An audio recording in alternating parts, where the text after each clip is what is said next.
Oi pessoal, sejam bem-vindos a mais um vídeo do Plantão Geek. Eu sou a Miss Walker e hoje trazendo aqui pra vocês mais uma edição de Ask Miss, aquele quadro que vocês perguntam coisas, assim, o que vocês quiserem da vida de vocês e eu vou responder. Então é um quadro bem simples, bem autoexplicativo. Você pode ficar atento nas minhas redes sociais quando você quiser participar do próximo Ask Miss. Mas antes de eu começar aqui a responder as perguntas de vocês, não se esquece de se inscrever no canal e deixar um like, porque isso me ajuda muito. Você também pode se tornar membro do Plantão Geek agora, você sabia disso? Você pode ter vários benefícios, tem 2 tipos de assinaturas disponíveis. É só clicar no botão aí embaixo que você estiver vendo, quero me tornar membro, torne-se membro, é um botão azul assim, bem bonitão, que dá pra você clicar e dá pra você conferir as assinaturas. E também, se você for muito fã de Stranger Things, você pode ir na loja do Plantão Geek, que tem várias estampas lá da série que você pode dar uma olhada também. Sem mais delongas, vamos começar o Ask Miss, porque eu selecionei muitas perguntas aí, então a gente vai falar muita coisa aqui no vídeo de hoje.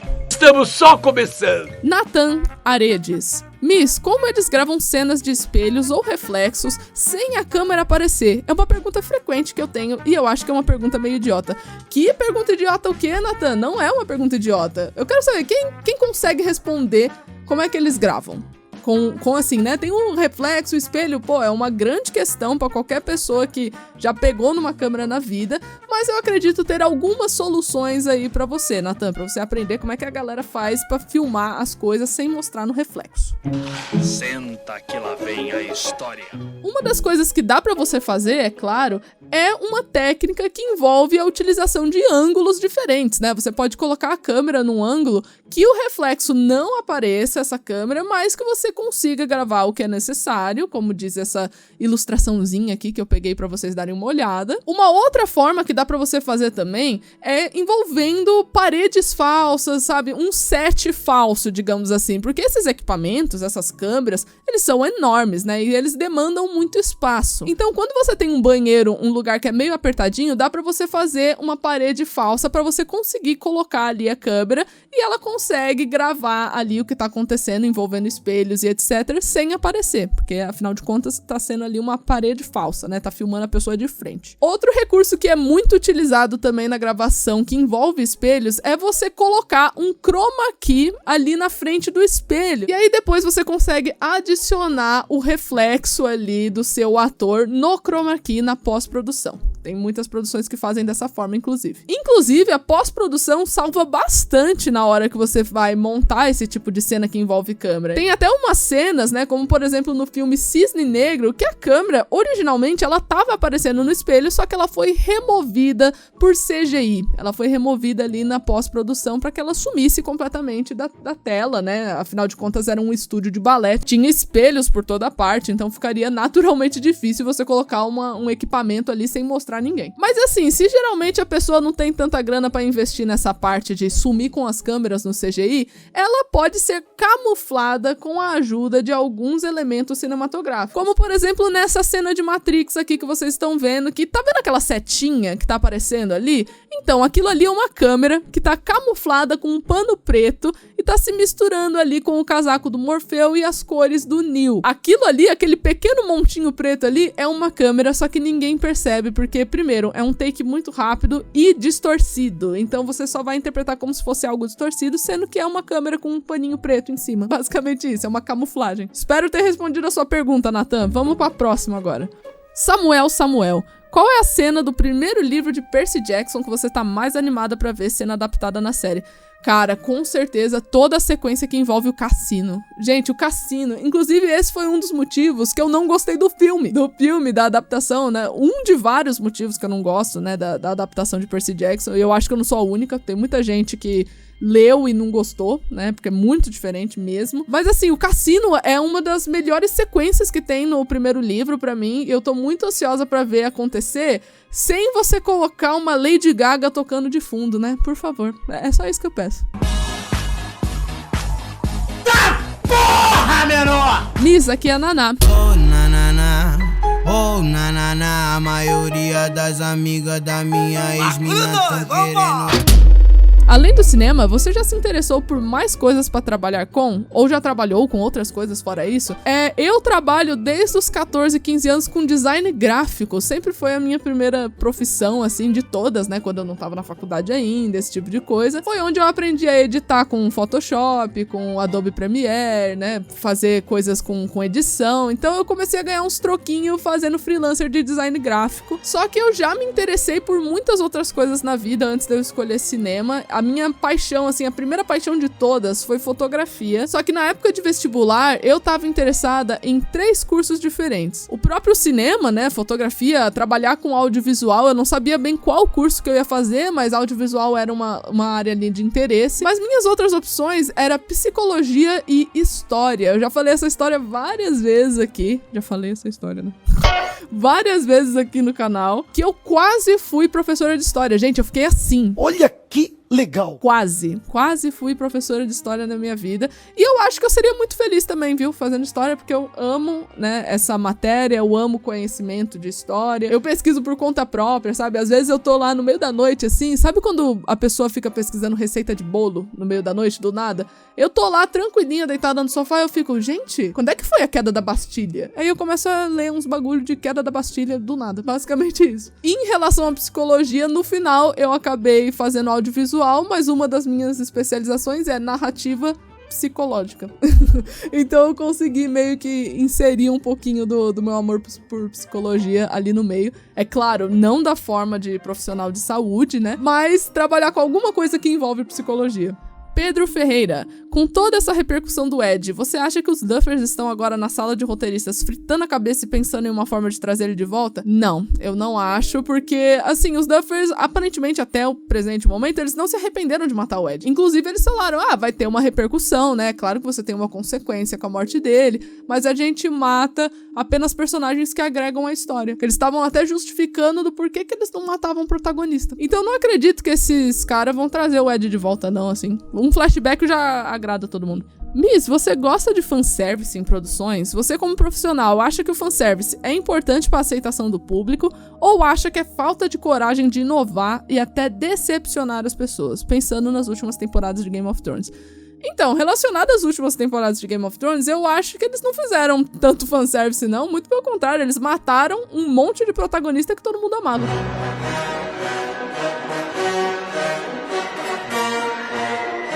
Se fosse por fanservice, ia deixar uma galera viva lá e beleza, sabe? Outras pessoas seriam reis e rainhas ali de Westeros e joia. Então, eu acho que não foi feito fanservice no final, não. E se eu gosto disso em produções, eu gosto até certo ponto. Eu não gosto quando a produção só gira em torno do fanservice, que aí mostra uma incrível falta de criatividade, mostra que assim, não... Os fãs sabem mais o que é melhor pra série do que eu que inventei a série, sabe? Então, isso tem um certo grau de amadorismo, na minha opinião profissional. Só que eu acho que toda produção tem que ter um fanservice, porque afinal de contas, a sua série só está ali porque tem fã assistindo. Então eu sou super... assim, em pró daquela frase do Érico Borgo do Omelete, que ele fala, eu sou fã, eu quero service. Sou fã, quero service. Fizeram service, eu fiquei feliz. Jubis, se você pudesse excluir da sua memória uma série ou filme que você assistiu, qual seria e por quê? No caso, eu queria, assim, eu vou falar uma coisa boa de excluir, né? Tipo, eu queria excluir porque eu queria a sensação de assistir tudo de novo, sem saber nada, esse tipo de coisa. E depois eu vou falar de uma série que eu queria excluir porque eu não queria ter conhecido na minha vida. A primeira série que eu vou excluir por bons motivos, que eu queria assistir tudo de novo, assim, como se fosse a primeira vez, com certeza The Walking Dead. Porque The Walking Dead é uma série que marcou muito a minha pessoa, né? Eu só me chamo Miss Walker por conta de The Walking Dead. Então eu queria apagar e assistir como se eu nunca tivesse visto na minha vida The Walking Dead, só pra poder passar por todas as sensações de novo. E uma série que eu não queria, assim, ter assistido na minha vida agora, eu queria excluir ela da minha memória porque foi péssima, 13 Reasons Why, os 13 porquês. Não queria ter assistido essa série na minha vida. Oi, Miss, aqui é o Thiago. Eu queria saber quais são os seus critérios para escolher uma série ou filme para assistir. E se fosse para você estar no universo de uma série, qual seria?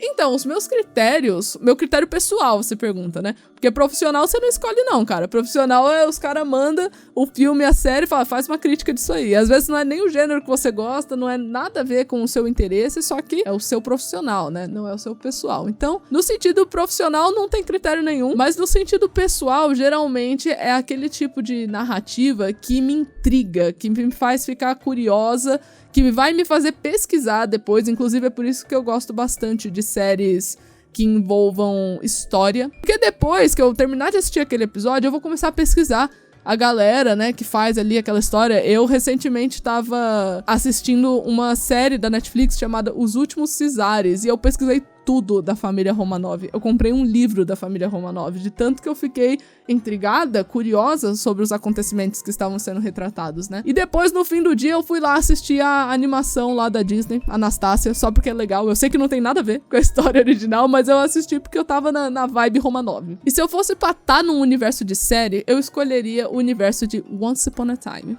Eu queria estar em Storybrooke, porque pelo menos teria contos de fadas e poderes. Por mais que acontece tudo errado, né? Dá as coisas erradas, eu teria poderes. Tudo que eu queria era ter aquele poder da galera de Once Upon a Time, que eles fazem uma nuvem assim de poeira, eles teleportam. Ou então, um poder que todo mundo de Once Upon a Time faz também, que eles entram num recinto e eles fazem assim, ó. Eles do nada fazem assim e todo mundo desmaia.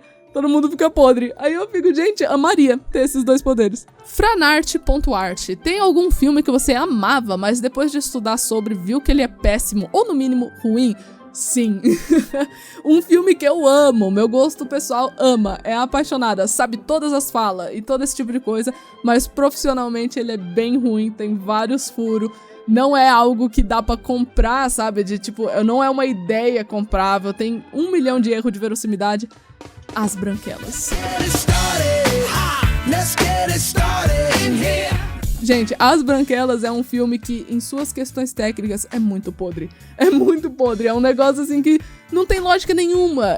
Ninguém confundiria os caras com duas branquelas, sabe? Ninguém confundiria os caras com duas mulheres. Ninguém conseguiria sustentar aquela mentira por muito tempo. Eles não iam conseguir fazer várias coisas que eles fazem lá no filme. Só que, pessoalmente, é um filme muito divertido. Você vai dar muita risada. Pelo menos eu, toda vez que eu vejo As Branquelas, eu vejo a mesma piada e eu dou risada. Eu acho fantástico, mas esse seria um filme que, em questões técnicas, ele é ruim. Será que vai dar certo? Confia em mim e me imita. Leidiane Ximenes, qual seria a sua equipe de audiovisual perfeita se você pudesse escolher pessoas famosas? Teve uma vez que eu brinquei, né? Eu falei que se eu fosse fazer a minha série, eu ia pegar os roteiristas da série This Is Us, porque eles sabem muito fazer drama, eles sabem muito trabalhar narrativa psicológica. Pra mim, é a melhor série, assim, em questão de escrita. This Is Us é a melhor série escrita pra mim até o presente momento. Em questões de fotografia, eu escolheria a galera de Euphoria pra fazer a fotografia, porque, assim, tem um vídeo inteiro no canal só que eu falo da fotografia de Euphoria e elogio. Pra mim, é a série que tem a melhor fotografia atual, é Euphoria. A galera que editaria e faria toda a montagem da minha série tem que ser os responsáveis ali por Dark. As montagens e a edição de Dark é fenomenal, então com certeza eu gostaria deles na minha equipe também. Na direção, se eu pudesse escolher alguém no núcleo nacional, eu escolheria o Daniel Rezende pra fazer a direção da minha produção. Se eu não pudesse, é claro. Se eu tivesse que escolher alguém e não pudesse ser eu, aí eu escolheria o Daniel Rezende, representando aí o Brasil. Ou então, se a gente fosse cair ali pro internacional, eu escolheria o meu diretor favorito, David Fincher, com certeza. E na produção executiva, eu escolheria a Angela Kang, que é a produtora executiva de The Walking Dead, porque essa mulher nunca para de oferecer coisa pro fandom de The Walking Dead. Por mais que tenha mais de 12 anos de idade, o fandom aí, né, ele tem uma existência aí no mundo nerd desde 2010, e essa mulher sabe muito bem disso, e mesmo assim ela não ignora o fandom, então com certeza eu escolheria ela. Raíssa Vasquez, Miss, como você descobriu que queria trabalhar com cinema? Então, eu considero que Titanic, Senhor dos Anéis e Harry Potter foram os meus motivos que eu escolhi cinema. Inclusive, é por isso que eu tenho uma tatuagem de Senhor dos Anéis, é porque eu vi esses filmes, assim, quando eu era muito pequena, e eu falei, cara, como é que eles fizeram isso? Isso é um barco de verdade? Eu pensei quando eu vi o Titanic. Como é que eles inclinaram o barco pra fazer todo mundo cair ali, pra simular que tá morrendo, não sei o quê? Eu ficava muito curiosa no como eles estão fazendo isso. E aí eu descobri que isso, né, as pessoas que faziam isso acontecer era uma profissão, dava pra você ser aquilo. Então foi assim que eu escolhi cinema. Foi basicamente por conta disso. Eu queria ser a pessoa que gritava ação pros cavalos de Senhor dos Anéis começar a correr um na direção do outro. Ação! Eu queria ser a pessoa filmando a invasão no Ministério da Magia em Harry Potter e a Ordem da Fênix, sabe? Esse tipo de coisa. Então eu quis ser a pessoa responsável por esses filmes quando eu era criança, né? Eu fantasiava sobre isso. E foi assim que eu acabei escolhendo cinema. Luve LST. Para escrever seu livro, você se baseou no que sabe de audiovisual ou alguma coisa diferente? Eu diria que meio a meio, porque mais assim, pendendo pra coisas diferentes, não pra audiovisual, porque como é livro, é forma literária, e não é audiovisual, não é áudio e nem vídeo, então são algumas coisas diferentes, mas é claro que o conhecimento de roteiro ajudou bastante na hora de escrever. Mais G13. Miss, queria escrever um livro.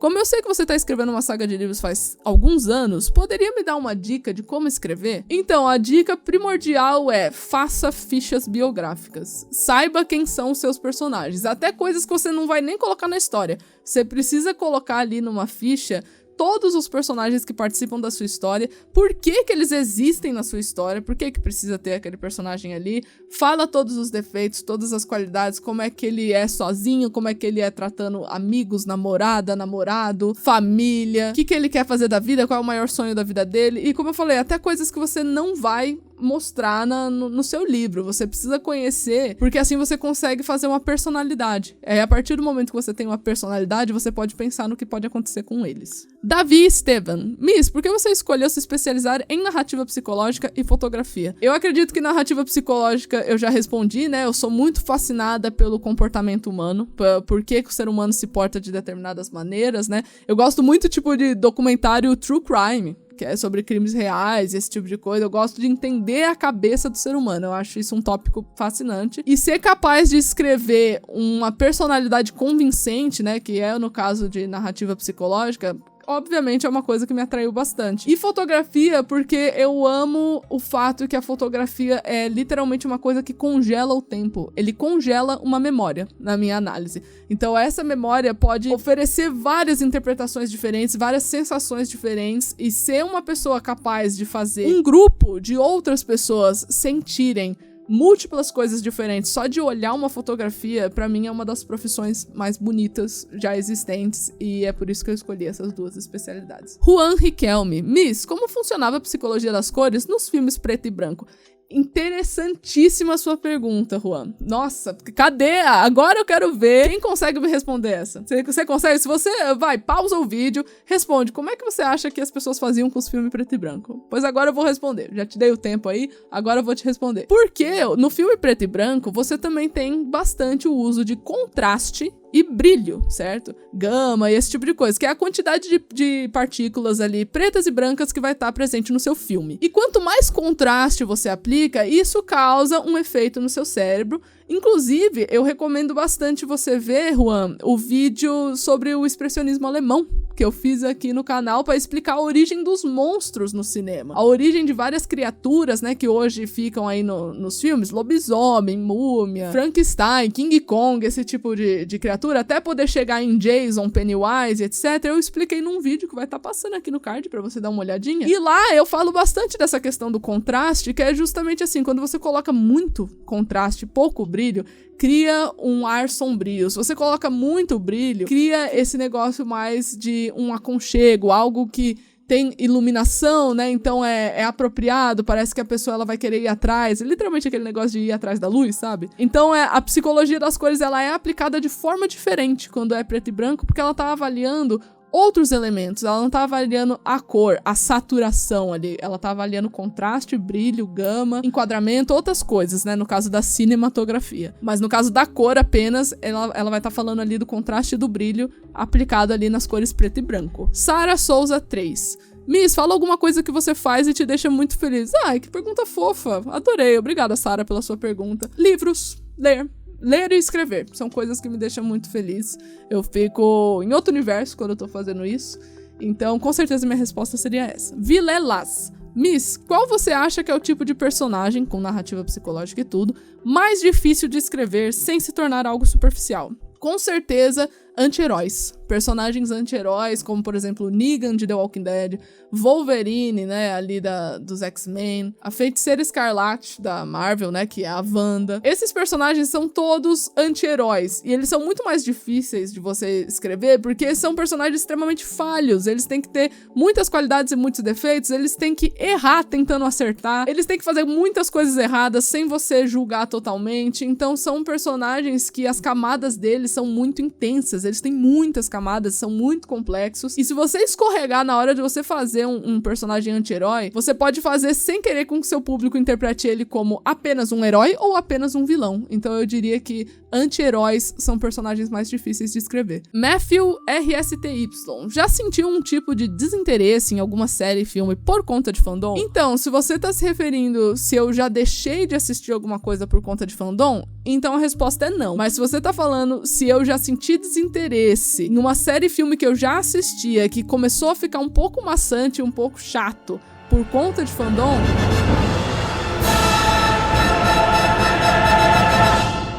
Stranger Things. Quer dizer, não entendi foi nada.